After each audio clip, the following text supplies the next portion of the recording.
저는 이 시간 야고보 4장 6절로부터 10절의 말씀을 본문으로 해서 하나님을 가까이 하라 라는 제목으로 은혜의 말씀을 나누기를 원합니다. 여러분, 병천에 가면 아우네 장터가 있습니다. 병천의 아우네 장터는 1일 6일자에 5일장으로 열리는데요. 우연찮게 아우네 장터가 열리는 날에 병천에 갈 일이 있어 가보니까 시장이요 한 50m 정도밖에 뭐라고 그러지, 그걸 보고 이렇게 장터라고 그래야 되나요? 천막 치고 이렇게 한 걸 말하잖아요. 이 장터가 한 50m 정도 되나? 제가 한 10년 전, 20년 전이구나. 20년, 90년대에는 그 가면 그 골목골목까지 다 장이 섰었어요. 그런데 요즘은 그냥 그 가운데 그 장터하는 거기만, 마당만 이렇게 쓰더라고요. 그런데 저는 거기 가면은 지난번에도 제가 말씀을 드렸지만 마음이 너무 숙연해지고 슬퍼요. 그런데 보통 사람들이 만세운동이 3월 1일 날 전국에서 동시에 일어난 것처럼 생각을 하잖아요. 그런데 병천에서 만세운동은 1919년 4월 1일 날 일어났습니다. 그러니까 며칠 후면 병천 아우네 장터에서 103주년 만세 운동, 독립 만세 운동 기념회를 합니다. 그리고 유관순 열사 기념 사업회가 하는데요. 거기를 이렇게 거닐다 보면 왜 그랬을까?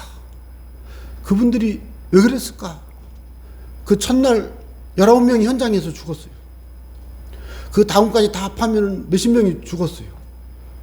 그러니까 그 일제의 강점기에 일어난 일인데 그냥 좀 살지, 죽어야 되잖아요.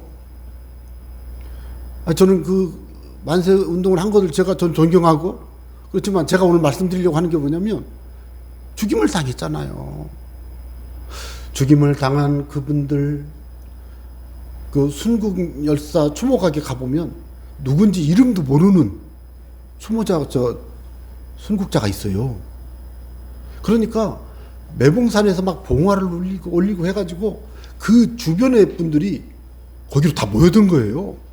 3,000명이 모였다고도 하고 6,400명이 모였다고도 해요. 기록이 두 가지가 있더라고요. 저는 암만 생각해봐도 여기 초등학교 뒤에 체육대회 할 때 그렇게 복잡해도 그 많이 모여야 한 300명 모였을란가?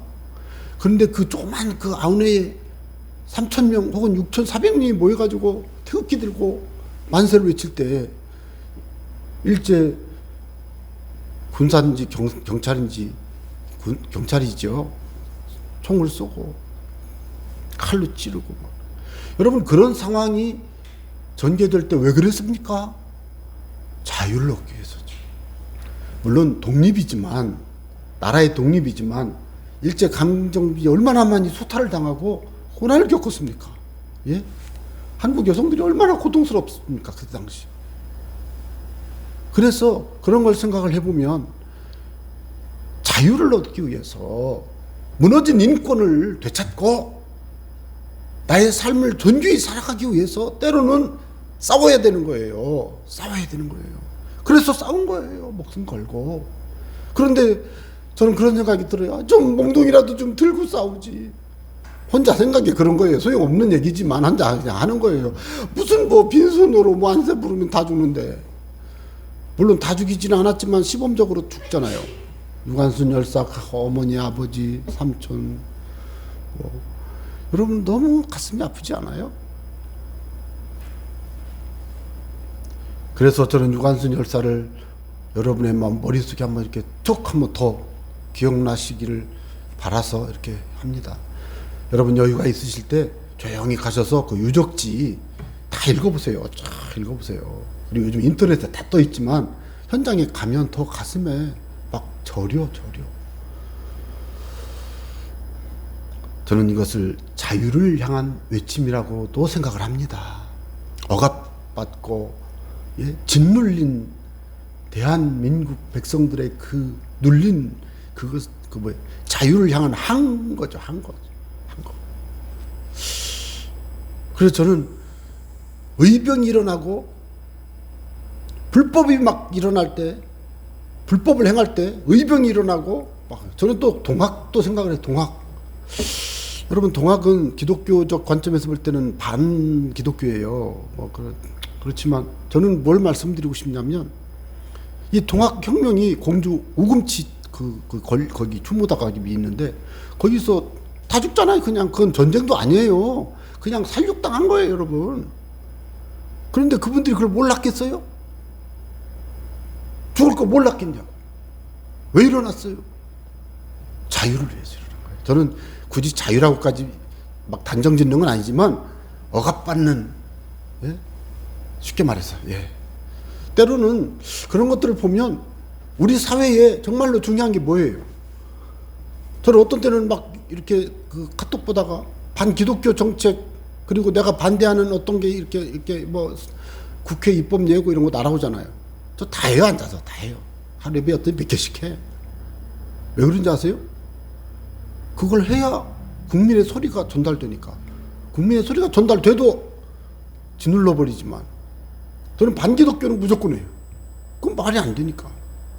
역사 왜곡 저는 그거 제가 알고 있는 범위 내에 있어 다 합니다. 바빠서 못 할 때도 있지만 왜 그래요?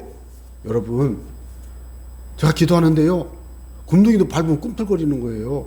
하나님이 굼벵이를 보여주시는 거야. 제 마음에. 굼벵이라고 그러나? 굼벵이. 그 시골에서 예전에 석가래 그 뭐죠? 집 같은 거 이렇게 쌓아놨는데 거기가 이렇게 비가 맞아서 축축해지면서 썩잖아요. 거기 굼벵이 있고요. 그 밑에 땅에도 굼벵이가 있어요. 굼벵이가 없으면 그 땅은 안 좋죠. 여러분 굼벵이 한번 건드려 보세요. 꿈틀꿈틀 떼굴떼굴 흘러다니지. 우리의 인권이 짓밟히고 자유와 민주가 짓밟히고 억압된다면 이걸 풀어야 돼요. 싸워서 이겨야 돼요. 그러니까 우크라이나 여성이 나에게 총을 주시오. 여기 사진이 이렇게 나왔는데 아휴 막 그냥 얼마나 고통스럽습니까. 저는 이런 이야기를 하는 게 참 마음이 마치 제가 80년대 대학 다닐 때 87년 6월 10일 60항쟁 저도 나갔어요. 제가 뭐 그냥 걸어 다니는 거니까. 여러분 다 나갔을걸? 어른들? 그때는 사람들이 안 나가면 이상한 사람이요. 60항쟁. 그런데 요즘은 뭐 60항쟁 지들만 한 줄 아나요, 어떤 사람들. 아니에요. 그런데 중요한 거는 참 너무나도 안타까워요. 중요한 거는 정신을 차리고 본질을 잘 봐야 되는데 여러분 새장 속에 갇힌 새가요 얼마나 불쌍해요. 풀어줘 보세요. 그거 나갔다가 잡혀 먹혀요. 독수리까지 오지도 않아요. 매도 안 와요. 그냥 까치 정도 부엉이한테 다 잡혀 먹어요. 그러면 새장 속에 갇혀 있는 새가 자유롭습니까? 자유롭죠. 그럼 나 갇혀 있잖아요. 한번 생각을 해보세요. 나가서 죽어야 되나? 좀 차원이 다르지만 물고기를 물속에 키워야 되는데 물고기를 자유롭게 한다고 물고기를 물속에서 건져내면 그건 자유로운 물고기가 아니고 죽는 물고기죠. 그런 면을 생각을 해볼 때 예수님을 믿는 사람들에게 주로 목회자들이 기도하시오, 주일 성수하시오, 또 뭐라고 합니까? 성경 읽고 말씀대로 사시오 이러잖아요. 또 그런다. 목사들은 맨날 만날 때마다 성경 읽으래? 그럼 요즘 제가 안 하잖아요. 그만 안 하잖아요. 안 하잖아요. 내가 잘못하는 거예요, 사실은. 읽으라고 해야 돼요, 목사가. 예? 왜요? 우리는 내가 원하든 원하지 않든 에덴 동산에서 살아야 아담과 하와가 행복했지만 범죄하는 순간 쫓겨났잖아요. 그러면 쫓겨난 그들이 에덴 동쪽으로 가서 자유로웠나요? 그들은 질병 가운데, 사망의 심판 가운데, 자녀들이 태어나도 형제를 죽이는 첫 살인이 그 첫 가정에서 일어났고, 여러분 이게 자유라고 생각한다고요? 하나님을 떠난 인생의 그 비참한 모습을 우리는 아담과 하와와 가인과 아벨 이야기를 통해서 봤잖아요. 과연 그리스도인, 하나님께 속한 그리스도인 어떻게 살아야 자유일까요? 그래서 어떤 사람은 하나님께 속한 그리스도인을 하나님께 속박당하는 그리스도인이라고 말합니다. 하나님께 속박당하는 그리스도인. 그래서 저는 종종 그런 생각을 합니다.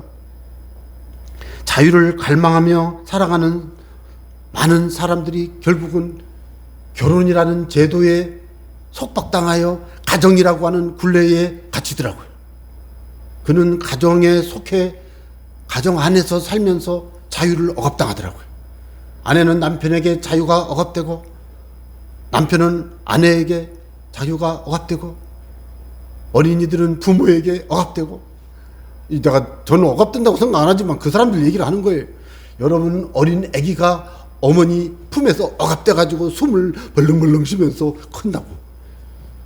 이 맞습니까? 지금 내가 말씀드리는 게. 우리의 삶에서 얼마나 많은 왜곡이 있는지 몰라요. 그래서 자유에 대한 왜곡도 많습니다. 자유에 대한 왜곡이 너무 많아요. 그래서 저는 오늘 과연 우리의 삶에서 우리가 어떻게 자유를 누리며 살아야 될 것인가 하는 부분들을 살펴보고자 하는 것입니다. 여러분, 우리가 읽은 말씀을 보면 야고보 사도가 아니고 예수님의 동생 야고보는 하나님을 가까이 하라 라고 말하고 있습니다. 이 말씀은 우리를 하나님께 붙잡아 두려는 속임수, 계략이라고 생각하시는 분들이 계시더라고요. 우리를 억압하고 우리의 삶을 착취해서 교회에 매이게 하고, 심지어 어떤 사람은 교회에 올 때 물질을 빼앗고 그의 삶을 종같이 부려서 교회에서 교우들을 착취하고. 여러분, 개신교는 정상적인 개신교는 그렇게 안 해요. 가끔씩 좀 조폭 같은 목사가 있어요. 그 목사는 막 명령이야, 항상. 이렇게 막 그러면 착한 교우들이 또 하고 잘 따라해. 그러니까 지가 진짜 옳은 줄 알고 계속 그런 목사도 있어요. 그러면서 내가 물어봤어요. 왜 그러냐고 그러더니 목사님 열심히 하는데 좀 뭔 뜻인지 알잖아요. 잘하자는 얘기 아니에요. 그러면서 하는데 저는 그거 반대입니다. 신앙생활은 자발적, 긍정적, 그리고 하나님의 은혜에 근거를 해서 이렇게 하는 거예요. 그래서 마치 저도 해봤지만 부목사 때 이번 주일날 출석하는 교우들에게 다 전화해서 어떻게 했는지, 왜 못 왔는지 기도해주고 하세요. 저도 했어요. 저 그거 많이 했어요. 부목사 때. 그게 숙제니까 해야죠. 교인이 교회를 안 오셨는데 교통사고가 났는지 아프신지 코로나에 걸렸는지 확인을 해야죠. 그런데 제가 전화하고 많이 혼났어요. 그쪽 교회 한번 빠졌다고 꼭 전화해가지고 사람 이렇게 미안하게 하냐고. 그래서 미안하다고, 괜찮으시냐고, 괜찮다고, 그러시냐고, 아이고 행복하시라고, 예수 안에서 승리하세요, 이러고 끊어요. 근데 그게 싫지는 않지만 좋지는 않았어요. 마음이 불편해요. 그래서 제가 어떤 때는 전화하려다가도 제가 전화 잘 안 하는 이유가 그거예요. 마치 어떤 사람은 감시당하는 것 같아. 그래서 어떤 사람은 문자도 보내지 말래. 그래서 제가 문자를 잘 안 보내는 거예요. 그럼 카톡을 왜 보내냐? 카톡은 거부할 수 있잖아요. 소리를 죽이면 안 들리잖아요. 그죠? 그리고 보고 싶지 않으면 안 봐도 되잖아요. 어떡합니까? 그렇게 그 정도 양해를 해주면 내가 감사하지. 그래서 제가 그랬잖아요. 우리 교회 단톡방에서 나가시는 분들 그랬잖아요. 자유라고. 자유롭게 살아야죠. 근데 저는 마음으로 조금 안 나갔으면 하는 마음이 당연히 있죠. 같이 기도하고 이렇게 해야 되니까. 그게 있어요. 그래서 저는 이런 이야기들을 하게 된 것입니다. 이 말씀대로라면 우리는 하나님께 가까이 가야 합니다. 하나님께 가까이 가면 어떻게 됩니까? 너희를 가까이 하시리라. 하나님이 가까이 하신대요. 우리가 하나님께 가까이 가면 하나님께서 우리를 높여주신대요. 10절에 보내요. 주께서 너희를 높이시리라. 물론 낮추는 자를 높이신다고 했지만 낮춘다는 얘기를 주님을 가까이 하는 것을 이해하고 주께서 높여주신대잖아요. 주님을 가까이 두면 주님이 나와 가까이 하시고 주님이 나를 높여주시고, 이게 좋은 거예요, 나쁜 거예요? 예? 쉽게 말하면 우리는 자유를 포기하고 스스로를 하나님께 속박당한다고, 속박이란 단어를 사용해서 말을 해도 좋아요. 속박당할수록 의외로 더 자유롭고 더 행복해지고 더 은혜가 되게 될 줄로 저는 믿습니다만은, 여러분도 믿습니까? 오늘 그걸 여러분이 믿으셔야 돼요.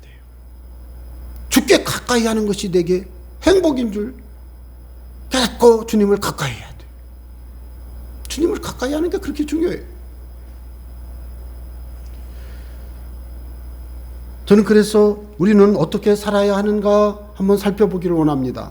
첫째는요, 하나님을 가까이 하라. 이거 다 아는 얘기죠. 하나님을 가까이 하라 그랬죠. 두 번째는 뭐예요? 죄를 회개하고 마음을 새롭게 하시기 바랍니다. 여러분 보세요. 죄인들아 손을 깨끗이 하라. 두 마음을 품은 자들아 마음을 성결하게 하라. 손으로도 죄를 짓잖아요. 손을 깨끗이 하라. 죄 회개하라는 얘기죠. 이 마음이 문제예요. 항상 이 마음에 다툼과 시기와 증오와 살인의 마음이 생겨요. 이 마음을, 나쁜 마음을 품은 사람들 회개하고 주님을 모셔야죠. 성결하게 하라. 슬퍼하며 애통하며 울지어다. 이 말은 뭐예요? 내가 죄를 지어 내 삶에 고통이 있고 내 마음이 하나님을 기쁘시게 하지 못함으로 내가 은혜를 누리지 못하는구나 하는 것을 깨닫고 보니 슬프고 슬퍼요. 안타까워요. 애통하며 울게 되는 거예요. 이게 회개한 마음이에요. 그래서 여러분 회개할 때는 내 마음의 웃음을 애통으로 내 마음의 즐거움을 근심으로 바꾸면서까지라도 하나님 앞에서 자기를 마음을 좀 다스리시기 바랍니다. 자기 마음을 좀 다스려야 돼.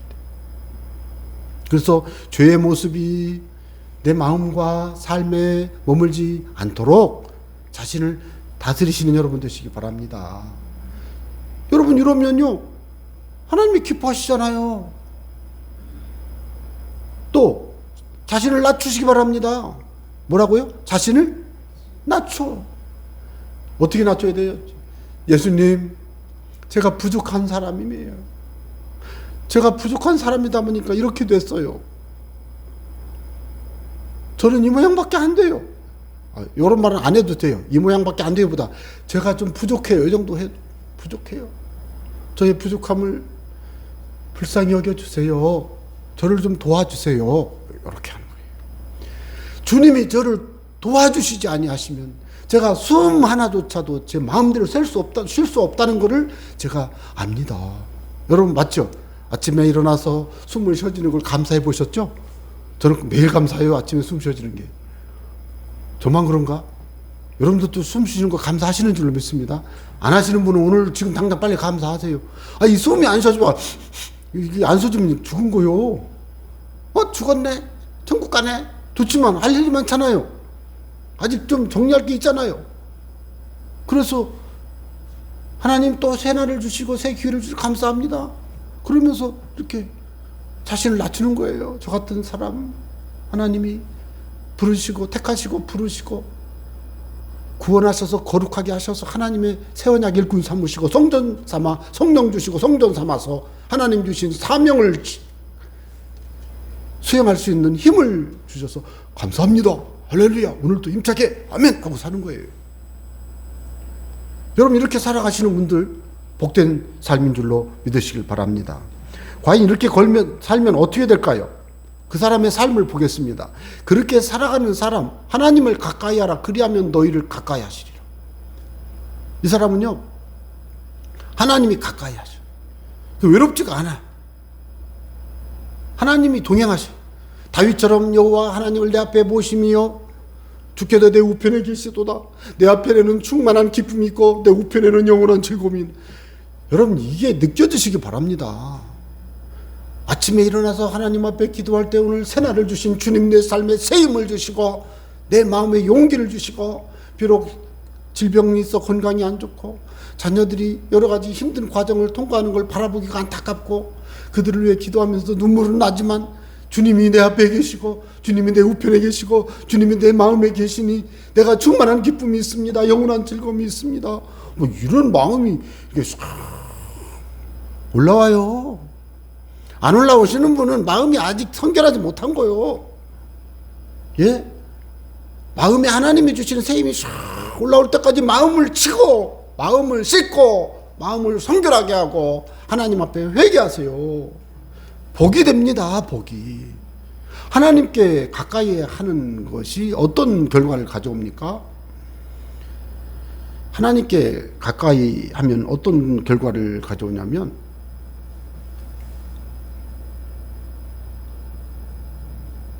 시편 73편 28절의 말씀에 보니까 하나님께 가까이함이 내게 뭐라고요? 복이래잖아요. 여러분 성경 말씀 많이 외우려고 애쓰지 마세요. 많이 외울수록 좋아요. 많이 묵상하면 더 좋고. 그런데 이런 말씀만 알아두는 게 좋아요. 예? 내가 교회 가는데 왜 가냐? 안 가면 엄마한테 혼나. 그러고 오면은요 얼마나 힘들겠어요. 교회 가는 것은 하나님을 예배하는 거예요. 막 그러면서 너무 좋아요. 예배하면 내 마음이 행복해져요. 뭐가 그렇게 행복해요? 여호와께 하나님께 가까이 하는 게 내게 복이에요. 성경이 그렇게 말씀했어요. 같이 가실래요? 이렇게 되는 거죠. 이런 말씀 기억해 두세요. 복이 됩니다. 하나님을 가까이 하는 게 복이에요. 복이에요. 하나님께 가까이 하는 자에게는 하나님이 은혜를 주십니다. 은혜를 주셔요. 주 앞에서 낮추라 그리하면 주께서 너희를 높이시리라 그랬잖아요. 근데 여기에서는 겸손한 자에게 은혜를 주신다. 겸손한 자에게 자신을 낮추고 하나님을 섬기고 가까이 하는 사람에게 하나님이 은혜를 주십니다. 그러면 교만한 자에게는 하나님이 어떻게 해요? 물리치셔요.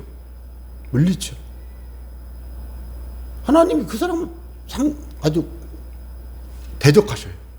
잠언 3장 33절에 대적한다고. 대적. 물리친단 말이에요. 대적한다는 거.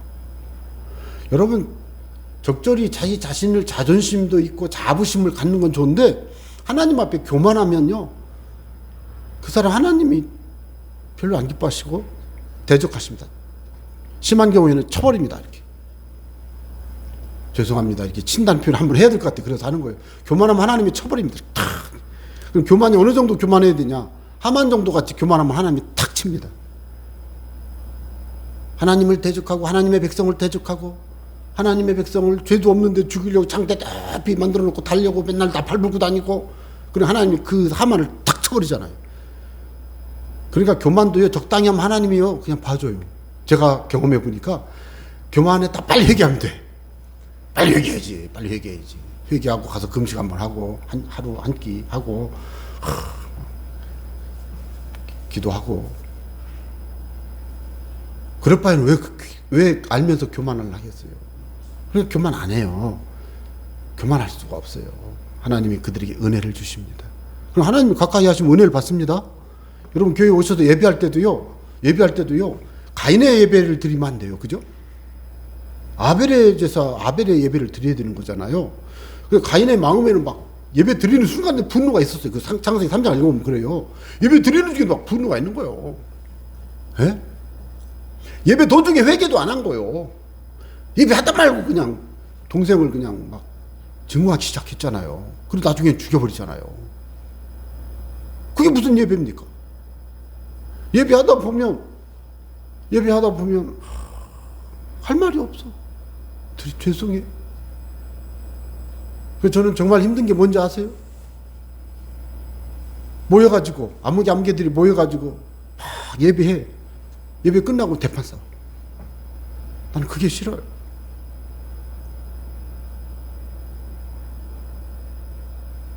우리 이거 심각하게 생각해야 돼요.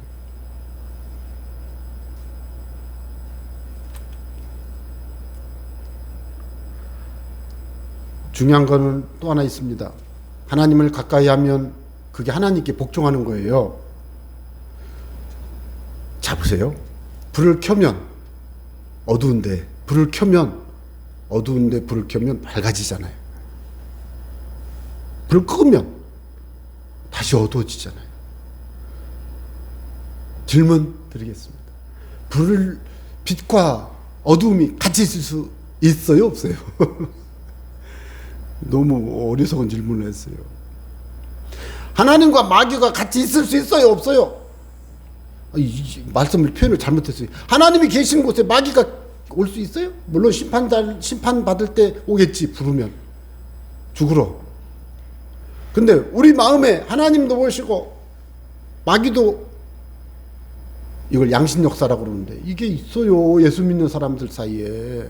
예배할 때는 요 어둠의 영이 가만히 있어. 가만히 있어. 가만히 있어. 기도하고 찬송하면 가만히 있어.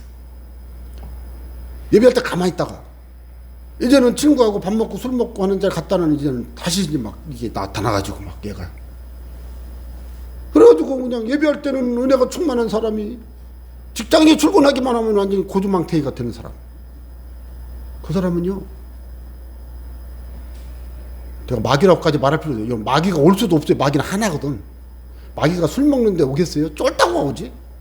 좀만 개미만한 딱정벌레 같은 귀신 새끼 하나 와가지고 달라붙으면 사람들이 그냥 거기에 넘어져가지고 술 먹고 음란하고 범죄하고 도둑질하고 사기치고 그러고 살아요.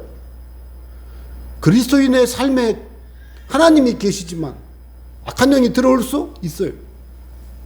아시겠어요? 나는 하나님을 믿으니까 악한 영이 나를 절대 괴롭힐 수도. 착각 갖지 마세요. 내가 하나님을 가까이 하고 하나님께 복종할 때 마귀가 떠나요. 마귀를 대적할 때 떠나요. 어떻게 대적해야 돼요? 나는 하나님의 사람이니 약한 마귀야, 너는 나에게 아무 권세가 없어. 예수의 이름으로 떠나가. 이래야 가요. 아시겠어요? 내 마음에 너무너무 좋아. 나는 약으로 먹어. 그러면서 술을 마셔. 근데 약으로 마시는 분 괜찮아요. 그런데 아무 때나 약을 먹어야 돼. 뭐라고 그러는데, 약은 하루에 3번 먹잖아요. 밥 먹을 때마다 먹잖아요. 밥 먹고. 식후 환자는 보약이에요. 이러면서 술을 먹는데 정당화하는 사람을 만났는데요. 그 사람 별로 마지막에 안 좋더라고. 그래서 저는 제가 그 술 마시는 분을 비난하는 게 아니에요. 술 마시면서 그걸 자꾸 약이라고 하면서 기독교인이 그걸 정당화시키는 걸 내가 말하는 거예요. 술 마시세요. 뭐 당신들이 먹고 싶은 분들 드시고 싶은 대로 드셔. 내가 그것까지 말할 건 아니지만 중요한 것은 신앙 안에서 할 일과 하지 말아야 될 일 중에 하나가 마귀를 대적해야지. 마귀를 환영하고 마귀를 초청하고 마귀를 높이고 마귀를 찬양하는 사람들이요 있다면 그 사람은 큰일 난 사람입니다. 그래서 어떻게 해야 됩니까? 하나님께 순종하고 순복하고 복종하고 가까이 하는 이유는 마귀를 물리치는 결과를 가져와. 결과적으로 예배를 열심히 드리면요 견딜 수가 없어요. 청년들 청소년들 예배 때 막 저녁 7시 반에 모여가지고 밥 먹고 1시간 막 찬양을 합니다. 8시 반까지. 그런 목사들은 기도하면서 이렇게 다니면서 도와줘요. 이렇게 그 찬양의 도가니 속에 있는 청년들 청소년들이 막 못 견뎌서 막 뛰어나와요. 그래가지고 막 뒷문 앞에 나와가지고 거품 물고 쓰러지고, 예? 나 좀 내보내줘, 나 좀 내보내줘. 막 그런데 그 기아가 아니요. 여러분, 이게 내가 실제로 보고, 수련회 가면 엄청 해요. 예? 심각합니다, 영적으로. 걔들이 평소에 얼마나 맑고 밝은 애들인지 아세요? 죄송합니다. 어른들도 그래요. 어른들은 안 그런 것 같아요? 그런데요, 어른들쯤 되면은요, 영적으로요, 마비가 돼가지고, 내 삶에 영적인 공격이 오고 막 내가 짓눌리고 그래서 막 이렇게 막 살면서도 성령이 임해가지고 지금 이게 막 성령이 임해서 지금 회개하고 해야 되는데, 안 해버려요. 딱, 그냥, 굳게 먹고 안. 와, 하나님은요, 거부하고 하나님을 대적하면 하나님이요, 그냥 놔둬버립니다. 죄송합니다. 내가 이렇게 단정적으로 말해서. 그래야 여러분이 알아들을 거예요. 놔둬버립니다. 근데 가끔씩 보면 막 그 사람 변해. 이유가 있지, 이유가 있지. 그 사람 왜 누군가 지금 눈물을 흘리면 뱀새 기도하지, 지금. 이 사람 악하게 사는데, 가족이나 누가, 중보자가 지금 엄청 기도하고 있지, 지금 이 사람. 이 사람 모르지, 몰라. 계속. 그래도 안 되면 하나님은 딱 쳐버립니다. 죄송합니다. 왜요? 그 사람 살려야 되니까. 저는 그런 걸 너무 많이 봐가지고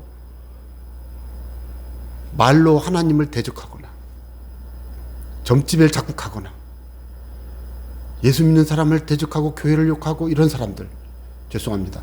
100% 귀신 역사입니다. 생각 속에 귀신 역사를 하고 있는 거예요. 예? 베드로가 뭐 귀신 들어왔어요? 예수님 십자가에 죽으면 안 돼요. 그럴 때 사탄아 물러가라 그랬잖아요. 뭐 베드로가 귀신 들렸어요? 아니잖아요. 그 사람의 생각 속에 베드로의 생각 속에 사탄이 싹 집어넣은 거지. 여러분 아무리 여러분이 세련되고 매력 있고 교양 있고 센스 있고 아무리 그래도 여러분의 마음속에 나쁜 생각을 싹 집어넣을 때 여러분 이거 떠나가 이래야지. 그런가 보다 이래 버리면 이제 이것이 또아리 들고 마음이 되는 거예요. 이 생각이 마음이 돼요. 그럴 때 거기에 반드시 누가 와요? 악한 영이 와요. 악한 영이. 저는 이거를 여러분들에게 꼭 해드리고 싶어요. 제발 좀 마귀를 대적하세요. 예? 마귀를 대적하는 게 뭐예요? 말하는 거예요. 나는 하나님의 사람이에요. 나는 그거 안 해. 나 도박 안 해. 나는 X친구 안 만들어. 예? 나는 그런 거 안 봐. 이게 나와야 되는 거예요. 말해야 돼. 말해야 돼. 근데 말 안 해. 재밌거든요. 재밌어요. 왜 재밌어? 자기도 그 즐기고 있거든 이게. 죄의 성향을 갖고 있는데 그 죄의 성향이 조금만 남아있으면 그게 빨판이 돼가지고 거기에 악한 영이 딱 또아리 들고 들어와서 절대 안 나갑니다 여러분. 회개해야 될 게 바로 그거예요. 하나님이 기뻐하지 않는 어떤 그거 무엇을 계속 붙들고 있어. 그것이 마귀의 통로의 틈이에요. 틈. 거기에다가 빨판 딱 붙이고 안 가요. 절대 안 갑니다. 또 누가 안 가는지 아세요? 화내기 좋아하는 사람에게는 화달래기 하는 악한 영이 와요. 그래서 이 화를 낼 상황이 됐는데 이 정도면 적당히 그냥 한 번만 화내도 될 상황인데, 그러니까 1에서 100이라고 한다면 한 5 정도 화내도 될 만큼 해결될 것 같은데 화내야 돼요. 화 안 내면 안 됩니다. 화는 내야 돼요. 잘못한 건 화를 내야지. 그러나 죄를 짓지 말아야 될 이유는 5 정도만 내도 되는데 그걸 50, 500, 5천까지 막 화를 내가지고 막 세상 쪼개지게 만드는 사람, 그 귀신 역사입니다. 지나치게 고집 부리는 거 다 귀신 역사입니다. 분위기를 깨버려. 그래서 여러분 이런 게 있잖아요. 어떤 사람 보면은 아주 센 배우자가 있으면 그 부인이 먼저 죽어요. 그 남편이나 부인이 먼저 죽어. 왜 그런지 아세요? 평생 그 사람 쳐다보다가 속이 썩어서 죽어버리는 거예요. 나는 그걸 많이 봤어. 많이 봤어. 제발 좀 그러지 말라고. 예, 그래 또 해, 또 해. 왜 회개 안 했어? 그래, 회개를 안 했어. 기도해서 내 육신의 정욕을 죽여야 돼요. 마귀의 통로가 되는데 이 성향을 죽여야 돼요.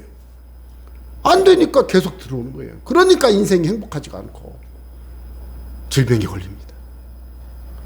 질병에. 죄송합니다. 질병에 걸립니다. 회개하지 않으면 질병 걸립니다. 이거는 성경 말씀드리 돼 그러면 모르겠어요. 제가 얼마나 많은 사람들과 대화하면서 상담하면서 발견한 예예요. 회개하지 않는 사람들 질병 걸립니다. 회개하지 않았다는 얘기는 그 삶을 계속 즐겨 계속. 그래서 저는 여러분에게 하나님을 가까이 하는 방법 4가지 말씀드립니다. 첫째, 예배를 좀 잘 드리세요. 예배를 드릴 때 마음으로 드리세요. 예배는 진심으로 드리는 거예요. 5분만 드려도 상관없어요. 바쁠 때는 찬송 1절 딱 부르고 주기도문하고 1절 딱 부르고 사도신경 1절 딱 부르고 성경 1절 읽고 주님 감사합니다. 주기도 이게 예배예요, 여러분. 안 되면 주기도문만 해요. 안 되면 걸어다니면서 주기도문만 해요. 그것도 예배예요. 그런데 그렇게 예배하면 하나님 급할 때나 그러는 거지. 주일 예배에 오셔서 드려야 돼. 집에서도 가정 예배를 하고 사업장에서도 하고. 왜요? 우리 집의 주인은 주님이십니다. 선포예요. 가장이 주도해서 가정 예배를 드리고, 가장이 불신자면 가장 대신 또 다른 신앙의 가장이 주도해서 가정을 하나님께 드리면서 기도하고, 우리 가정에 하나님을 대적하는 가족이 있으면 하나님 그를 불쌍히 여겨달라고 회개하게 해달라고 기도하고 중보기도하고 하나님께 부르짖어 기도하며 예배하고. 그렇게 할 때 하나님의 가까이 하는 자들에게 복이 가정에 임합니다. 사업장에도 임하고. 그런 거예요, 여러분. 항상 기도해야 됩니다. 항상 기도. 성령 안에서 기도해야 됩니다. 항상 기도. 삶의 현장에서 주님의 뜻대로 살아야 돼. 다 아는 거잖아요. 온 마음을 다해 하나님을 사랑해야 돼. 이게 그 말이지만 사랑을 어느 정도 해야 되는지 아세요? 목숨 바치기까지 다짐하는 사랑을 해야 돼. 아무든지 나를 따라오려는 자기를 부인하고 자기 십자가를 지고 나를 쫓을 것이니라. 그런데 여러분 십자가를 누가 져요? 십자가 못 박힐 죄인이 지는 거요. 근데 예수님을 따라갈 사람이 십자가를 지고 따라가요. 왜? 죽을 각오하고 따라오라고. 죽었어 하고서는 죽었다 복창하고 따라가는 거예요. 나는 끝났어. 주님 뜻대로 하세요. 왜? 주님 사랑해요. 주님밖에 없어요.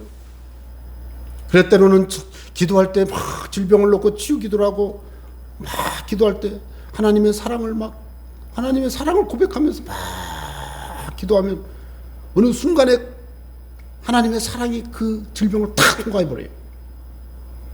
그래서 질병이 낫는 거예요, 여러분. 제가 말씀드리는 이런 것들이 짧은 시간에 다 할 수는 없지만 전 여러분에게 부탁합니다. 하나님을 가까이 하셔서 복 받으시기 바랍니다. 삶에서 여러분이 하나님을 가까이 하는 구체적인 모습이 열매 맺게 되기를 바랍니다. 그러면 자유롭습니다. 이게 진정한 그리스도 안에서의 자유입니다. 죄로부터의 자유, 사망으로부터의 자유, 죄와 사망의 권세에 갖고 있는 사단으로부터의 자유, 사단의 쫄개들, 이 귀신 새끼들부터 자유. 이게 심각해요. 진정한 자유예요. 바라기는 자유로운 여러분 되시기를 주의 이름으로 축원합니다. 기도하겠습니다. 감사합니다.